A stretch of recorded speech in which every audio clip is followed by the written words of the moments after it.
వేకువ వాక్యము ఇది దైవ వాక్యము. వేకువ వాక్యము ఇది దైవ వాక్యము. వేకువ వాక్యము ఇది దైవ వాక్యము. వేకువ వాక్యము ఇది దైవ వాక్యము. వేకువ వాక్యము వేకపోడు కొరకై పరిశుద్ధ గ్రంథం బైబిల్లో నుంచి ఇర్మియా గ్రంథము 31వ అధ్యాయము 4వ వచనం. ఇశ్రాయేలు కన్యక, నీవు కట్టబడినట్లు నేనికి మీదట నిన్ను కట్టింతును. నీవు మరలా తంబురులను వాయింతువు, సంభ్రమపడు వారి నాట్యములతో కలిసిదవు. ఈ ఉదయకాల సమయంలో దేవుడు మనతో మాట్లాడుతున్న మాట, నీవు కట్టబడే సమయము వచ్చేసింది. ఇప్పటి వరకు నీ జీవితంలో నువ్వు చూసిన అవమానాలు, పతనాలు, వీటన్నిటినీ కూడా మర్చిపోయి మరలా సంతోషించి సంభ్రమించే గడియ వచ్చిందని దేవుడు సెలవిస్తూ ఉంటున్నాడు. ఇక్కడ ఇశ్రాయేలు కన్యకతోనే కాదు, నీతో కూడా దేవుడు మాట్లాడుతూ ఉంటున్నాడు. ఇక నువ్వు కట్టబడవు, నీ జీవితం కట్టబడదు, నీ బిడ్డలు కట్టబడరు, నీ భవిష్యత్తు కట్టబడరు అని ఎక్కడైతే వినపడుతూ వచ్చిందో అక్కడే దేవుడు కట్టబోతూ ఉంటున్నాడు. ఆయన కట్టేటప్పుడు దేవుడు చూపే కార్యాలన్నీ కూడా ఎంతో గొప్పగా ఉంటాయి. మనుషుల కట్టడాలు లోక సంబంధమైన మెటీరియల్తో ఉంటాయి, కానీ దేవుని కట్టడాలు ఎప్పుడూ కూడా ఆత్మ సంబంధమైన విషయాలతో ఉంటాయి. ఎందుకంటే దేవుడు ఒకసారి కట్టాడు అంటే అది ఎప్పుడూ కూడా పడవేయబడరు, అది పెళ్ళగించబడదు, దాన్ని ఎవరు ఏమీ చేయలేరు. ఈ ఉదయకాల సమయంలో ప్రియ సహోదరి సహోదరుడా, దేవుడు నిన్ను కట్టడానికి ఇష్టపడుతున్నాడు. ఏ మనుషుడు నిన్ను ఆపలేడు. దేవుడు కడుతూ ఉండగా ఎవరు అట్టగించలేరు. ఈ ఉదయకాలము సంతోషకరమైన సమయము, సంతోషకరమైన మాట, నీవు కట్టబడే సమయం వచ్చేసింది. దేవుడు దేనితో కడతాడు? దేవుడు నీ జీవితాన్ని తిరిగి కడుతూ ఉన్నప్పుడు ఆయన ఉపయోగించే మూల పదార్థాలు ఆత్మీయంగా మొట్టమొదటిది ఇర్మియా గ్రంథం 31వ అధ్యాయము 3వ వచనంలో, ప్రేమ, శాశ్వతమైన ప్రేమతో నేను నిన్ను ప్రేమించుచున్నాను. దేవుని యొక్క కట్టడ పునాది ఎప్పుడు కూడా ప్రేమతోనే ఉంటుంది. ఎంత ప్రేమ పునాది వేస్తాడు అంటే ఆ ప్రేమ నుంచి ఎవరు నిన్ను దూరం చేయలేరు. అందుకని ఇది ఎలాంటి ప్రేమ అంటే తాత్కాలికమైన ప్రేమ కాదు, ఇది వాడబారని ప్రేమ, ఇది శాశ్వతమైన ప్రేమ. ఇది మొట్టమొదటిది, ప్రేమతో కడతాను అంటున్నాడు. రెండవది అదే 3వ వచనం చివరి మాట, విడువక నీ ఎడల కృప చూపుచున్నాను. రెండవది దేవుడు ఆ ప్రేమ మీద మరలా కృపతో కడుతూ ఉంటాడు.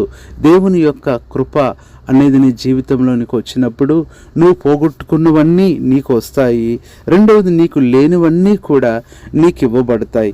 ఇది రెండవదిగా చూస్తున్నాము. ప్రేమతో ఆయన కడతాడు, కృపతో ఆయన కడతాడు. మూడవది చూసినట్లయితే ఇర్మియా గ్రంథమే 31:10వ వచనములో అక్కడ అంటూ ఉంటున్నాడు చివరి మాట, తన మందను కాపాడునట్లు కాపాడును. మూడవదిగా చూస్తే కాపుదలతో ఆయన కడుతూ ఉంటాడు. ఏదైనా కడుతూ ఉన్నప్పుడు శత్రువులు వచ్చి దాన్ని మరలా పెళ్ళగించాలని చూస్తారు. ఉదాహరణకి నెహెమ్యా యెరూషలేమును కడుతూ ఉన్నప్పుడు అనేకులు వచ్చి ఆ గోడలు మరలా పడేయాలని చూస్తూ ఉన్నప్పుడు వారు ఒక చేతితో ఆయుధము, ఒక చేతితో పనిముట్టు పట్టుకొని వారు ఉంటూ వచ్చారు. అలాగే దేవుడు నీ విషయంలో కాపుదలిస్తాడు. నీ జీవితం కట్టబడుతున్నప్పుడు, దేవుడు నిన్ను హెచ్చిస్తున్నప్పుడు, నీకు విజయం ఇస్తున్నప్పుడు నీ యొక్క కాపుదల బాధ్యత అంతా ప్రభువే చూసుకుంటాడు. ఇది మూడవదిగా చూస్తున్నాము. నాలుగవది చూస్తే 11వ వచనం చివరి మాట, వారిని విడిపించుచున్నాను. నాలుగవది విడుదల. నిజమే, దేవుడు కట్టబడేటప్పుడు ఆ బంధకాలన్నీ విడిపోతూ ఉంటాయి. కట్టబడకుండా ఉండటానికి ఉన్న కారణాలు, అడ్డంకులు అవన్నీ కూడా దేవుడు తీసివేసి నీకు విడుదల ఇస్తాడు. ఇది గొప్ప విడుదల, పరిపూర్ణ విడుదల. 5వదిగా చూసినట్లయితే 13వ వచనం, వారి దుఃఖమునకు ప్రతిగా సంతోషమిచ్చేదను. 5వది సంతోషంతో కడతాడు. నువ్వు ఇంతవరకు కార్చిన కన్నీరు, నువ్వు ఏడ్చిన ఏడుపులు, ఇవన్నీ కూడా మర్చిపోయే దినం ఒకటి రాబోతూ ఉంటుంది. ఎలాగైతే ఒక కట్టడం కట్టబడినప్పుడు అక్కడ అంతకు ముందున్న ఆ పాత స్థలము, ఆ చెత్త చెదారం ఎలాగైతే కనపడకుండా అది ఒక అందమైన కట్టడంగా ఉంటుందో, దేవుడు కూడా నీ జీవితంలో దుఃఖము, బాధ, వేదన, దిగులు ఇక కనపడకుండా సంతోషమిచ్చి కడతాడు. ఇది 5వదిగా చూస్తున్నాము. 6వదిగా చూస్తే అదే 13వ వచనం, వారిని ఆదరించదను. ఆదరణతో కట్టేవాడుగా ఉంటున్నాడు. ఈ ఆదరణ ఎంత గొప్పది అంటే అనుక్షణమైన ఆదరిస్తూనే ఉంటాడు. ఎందుకంటే ఒకవైపు కట్టబడుతూ ఉన్నప్పుడు వచ్చే నిందలు చాలా భయంకరమైనవిగా ఉంటాయి. వచ్చే పరిస్థితులు, వచ్చే శత్రువులు ఎంతో ఘోరమైనవిగా ఉంటాయి. అలాంటి పరిస్థితుల్లో దేవుడు ఆదరిస్తాను అంటున్నాడు. ఇది 6వదిగా చూస్తున్నాం. 7వదిగా చూస్తే 14వ వచనం చివరి మాట, నా ఉపకారములను తెలుసుకొని తృప్తి నొందుదురు. దేవుడు తృప్తితో కడతాడు.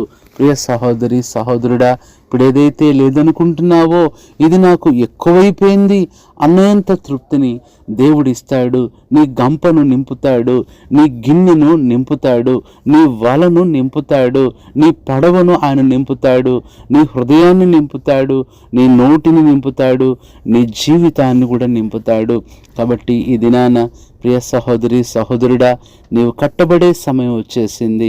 వ్యక్తిగతంగా కట్టబడతావు, కుటుంబంగా కట్టబడతావు, ఉద్యోగ విషయంలో కట్టబడతావు, వివాహ విషయంలో కట్టబడబోతున్నావు. అంతేకాదు గర్భఫల విషయంలో దేవుడు నిన్ను కట్టబోతున్నాడు, స్థాపించబోతున్నాడు. నువ్వు కట్టబడే సమయం వచ్చేసింది. నీ నిందలు, అవమానాలు, బాధలు అన్నీ తీసివేస్తాడు. ఇర్మియా గ్రంథం 31వ అధ్యాయము ఎన్నిసార్లు చదివినా చదవాలనిపిస్తుంది. ఎందుకంటే ఆ అధ్యాయం నీ కోసమే. అందులో ఉంది నువ్వు, నీ ప్రభువే, నీ దేవుడు నీకు చేయబోయే కార్యాలన్నీ అందులో ఉన్నాయి. కాబట్టి దిగులు పడొద్దు, దుఃఖపడొద్దు, నా జీవితం ఇంతే అని విచారపడొద్దు. నిన్ను కట్టే నీ దేవునికి నీ జీవితాన్ని అప్పగించుకో. ఆయనకు లోబడు. ఆయన చేతిలోనికి పూర్తిగా వచ్చేసాయి. ఆయన నిన్ను అద్భుతంగా కడతాడు, అమూల్యంగా కడతాడు, ఆశ్చర్యకరంగా కడతాడు. మరలా ముగింపులో నీవు కట్టబడే సమయము వచ్చేసింది.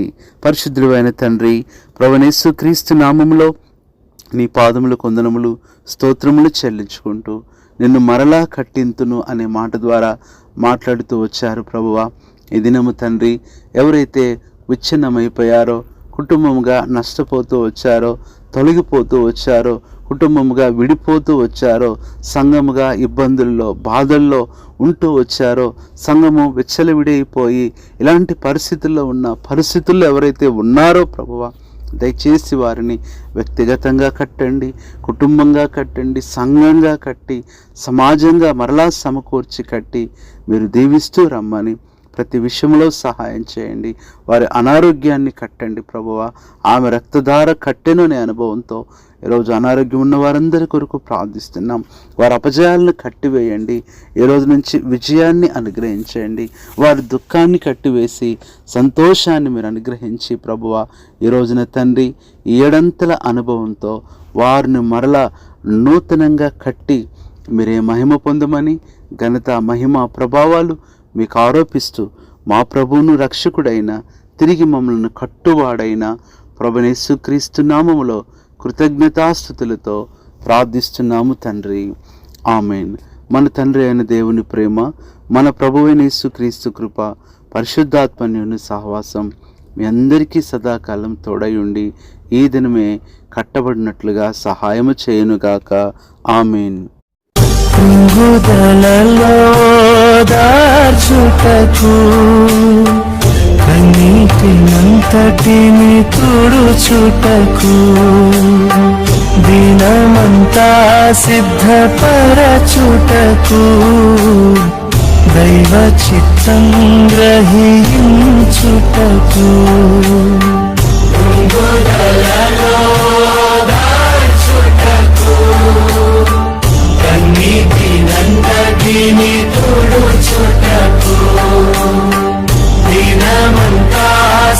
బలపరచుటకు దైవ చిత్తం గ్రహించుటకు వేకువ వాక్యము ఇది దైవ వాక్యము వేకువ వాక్యము